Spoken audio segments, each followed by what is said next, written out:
2025 निर्वाचन के लिए मैं हगरामा महिलारी देव हमारे बीटीसी चीफ को सबसे पहले हिंदी भाषी समाज की तरफ से बहुत बहुत बधाई और शुभकामनाएं देना चाहता हूं। इस 2025 में मुझे ये आशा और पूरा विश्वास और भरोसा है हिंदी भाषी समाज को, जो हगरामा महिलारी बीटीसी को नई ऊंचाइयों पर लेके जाएंगे। और ये शुभकामना और ये हम लोग के प्रति उनका जो प्रेम है वो प्रेम देखते हुए आज हम लोग जितेंद्र गिरी, जिनको भोला भैया बोल के हम बोलते हैं, ये शुरुआत से बीटीसी गठन से पहले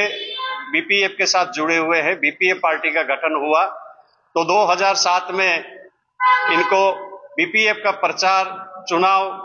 कार्य करते हुए इन्होंने सीने पर गोली भी खाई थी। आज हिंदी भाषी समाज कोकड़ाझार डिस्ट्रिक्ट गोसाईगांव अंचल के जितने हिंदी भाषी समाज के हमारे कार्यकर्ता माताएं बहनें हैं, हम यही चाहते हैं जो गोसाईगांव अंचल में हमारे भोलागिरी, जिनको जितेंद्र गिरी के नाम से जाना जाता है, इनको नॉमिनेटेड एमसीएलए का पद दिया जाए। ये हम हगरामा महिलारी से अनुरोध और विनम्र अनुरोध करते हैं, जैसे हिंदी भाषी समाज को भी तरक्की और नई ऊंचाइयों पर लेके जाया जाए। दूसरी बात रही उदालगुड़ी की तरफ से भी हमारा कोई प्रतिनिधि है जिन्होंने कहा कि हमारे यहाँ से भोलागिरी भैया जो है ये 2-5 साल से आए हुए नहीं, ये बीटीसी के गठन से पहले 2003 से पहले ही इस पार्टी के साथ जुड़े हुए हैं और कार्यकर्ता हैं बीपीएफ के। इन्होंने बहुत कार्य किया है, गांव-गांव गली-गली घूम के बीपीएफ के लिए प्रचार किया है। तो मैं यही कहना चाहूंगा, लोकतंत्र में मांगने का सबका अधिकार है, मांगे, लेकिन समाज की तरक्की करने वाले आदमी अगर आए तो बीटीसी का उत्थान और बीटीसी का डेवलपमेंट और समाज का डेवलपमेंट हो सके, इसके लिए उपयुक्त पार्टी भोलागिरी भैया है। मैं हगरामा महिलारी और हमारे पूरी बीपीएफ कैबिनेट से विनम्र अनुरोध करना चाहूंगा, जे बोडो समाज, बंगाली समाज और हिंदी भाषी समाज, जितने भी राजवंशी समाज, नेपाली समाज बीटीसी में रहने वाले रहें, वो सभी चाहते हैं कि भोला भैया के साथ उनका अच्छा प्रेम, अच्छा संबंध है और ये पार्टी के साथ जुड़े हुए हैं। इनको ये पद मैं विनम्र अनुरोध करना चाहूंगा हगरामा महिलारी देव से, जो भोलागिरी को नॉमिनेटेड एमसीएलए दिया जाए। लोकतंत्र में मांगने का सबका अधिकार है, सब मांगे, लेकिन उपयुक्त पार्टी अगर होता है तो क्या होता है, समाज का डेवलप होगा, समाज का उत्थान होगा। हमारी भी बहुत सारी समस्याएं हैं, उन समस्याओं का निदान करने के लिए मैं मानता हूं जो भोलागिरी को अगर हगरामा महिलारी नॉमिनेटेड एमसीएलए का पद दे तो इनसे पार्टी का नाम होगा और पार्टी का काम होगा, क्योंकि ये साधारण कार्यकर्ता है, ये हर आदमी इनको जानता है, कम्युनिकेशन अच्छा है और पार्टी के एकदम सख्त कार्यकर्ता है। मैं हगरामा महिलारी देव से अनुरोध करूंगा, जो लोकतंत्र में सबका अधिकार है, हम किसी का विरोध नहीं कर रहे हैं, लेकिन हम यही कहना चाहेंगे जो भोलागिरी को नॉमिनेटेड एमसीएलए दिया जाए, क्योंकि सीने पे गोली खाने वाला कार्यकर्ता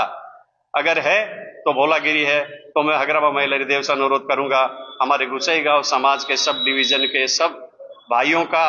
जो इच्छा है उस इच्छा को पूर्ण करें और हमें ये पद देकर 5 साल बाद हम दिखाएंगे कि हिंदी भाषी समाज कहां से कहां पहुंचा है। ये आश्वासन और भरोसा देते हुए मैं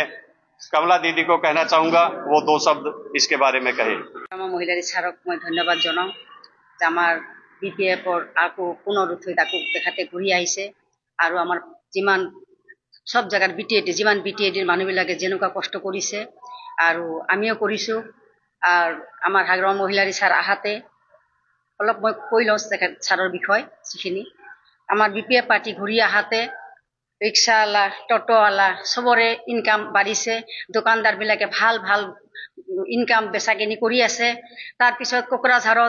कोकराझारत जिबिलाक उइंगार बिलाक আছে, जिबिलाक बास আছে, এইবিলাক পুরা कोकराझारत যাই আছে, পেसेन्जार লৈ আহি আছে, সিহঁতৰো কামাই হৈ আছে, হোটেল বিলাকতো কামাই হৈ আছে। আমাৰ বিপে পাহাতে আমি বিৰাট খুশি, বিৰাট ভাল পাইছো আৰু আমাৰ হগৰামা মহিলাৰী সাৰক আমি হেৰুৱাব নিবিচাৰো। যদি আমাৰ কেতিয়াবা ভুল হৈছিল হেতু কাৰণে সাৰৰ ওচৰত ক্ষমা খুজো আৰু আমি এটু বিচাৰি আছো যে আমাৰ সাৰে 5 বছৰ 10 বছৰ কাৰণে নহয়, আমাৰ সাৰে যিমান দিনলৈকে বাছি থাকিব আমি আশা কৰো আমাৰ যিমান ৰাইজ আছে বিটিএডিৰ সকলো ৰাইজে আমাৰ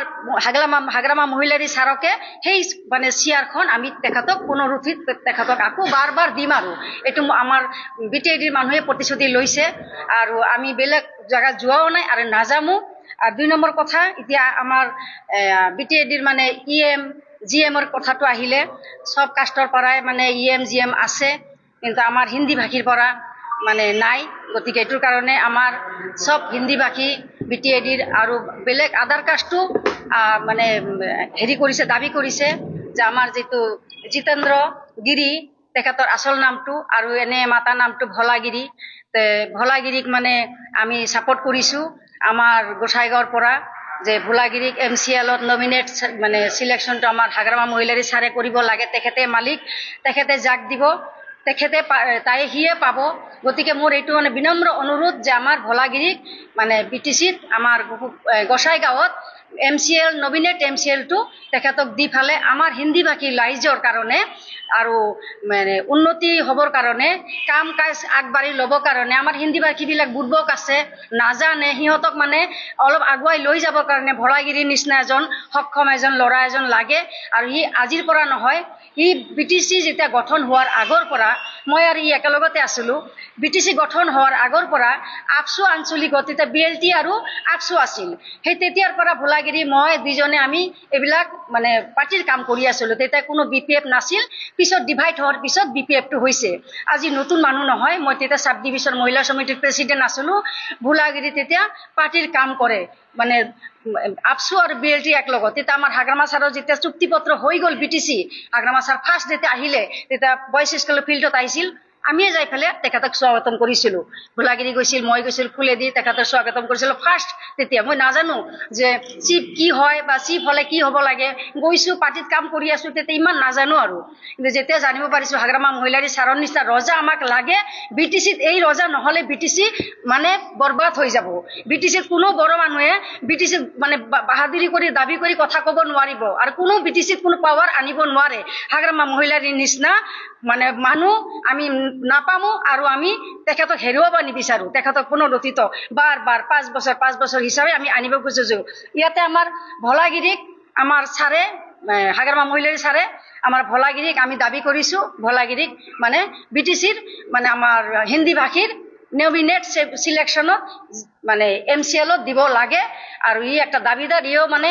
গুলি খাওয়া মানুহ পার্টির কাম করা অবস্থাতে গুলি খাইছিল তথাপি মানে পার্টির এরা নাই পার্টির কোনো পার্টি যোৱাও নাই আমাৰ ছাৰক বিৰাট ভাল পায় আমিও ভাল পাওঁ আৰু আমাৰ খালি হিন্দী ভাষী বুলি নহয় ভলাগিৰিয়ে সব কাষ্টৰ মানুহকে বিচাৰ আচাৰ কৰে সবকে হেল্প কৰে সবৰ ঘৰতে যায় কোনোৱে মাতিলে নাযাও নাথাকে খালি হিন্দী ভাষীকে ভাল পায় নহয় সব জাতিকে ভাল পায় আৰু ই ভলাগিৰিকো সব জাতিয়ে ভাল পায় গতিকে মোৰ এইটো বিনম্ৰ অনুৰোধ যে এইবাৰ মই কাৰোৰে বদনাম কৰিব নিবিচাৰো কাৰোৰ বেয়া ক'ব নিবিচাৰো উপযুক্ত সক্ষম ছাৰে জানে নিজে আমাৰ হাগ্ৰামা মহিলাৰী ছাৰে সবেই জানে তেখেতে যদি ইয়াক যদি মানে একটা ক্যান্ডিডেট হিসাবে যদি মানি লয় দিব ইচ্ছা করে তেনেহলে একবার দিফালে চাব লাগে যে ভলাগিৰিয়ে পাৰে না নোৱাৰে নহলে মই কমলা গোৱালা মহিলা সমিতিৰ আৰু মই ইফালে সেন্ট্ৰাল কমিটিৰ মই অৰ্গানাইজাৰ সেক্ৰেটাৰি মোৰ ছাৰে জানে মই ছাৰক এইটো কথা ক'লে ছাৰে মোক আপোনাক মই জানো যে নহওক আমাৰ ছাৰে মানে আমাৰ কাৰণে আমাৰ হিন্দী ভাষীৰ কাৰণে আৰু বেলেগ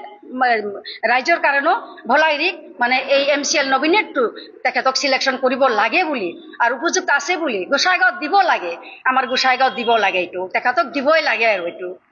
এইটোৱে মোৰ অনুৰোধ বিনম্ৰ অনুৰোধ কৰি মই ছাৰৰ ওচৰত মানে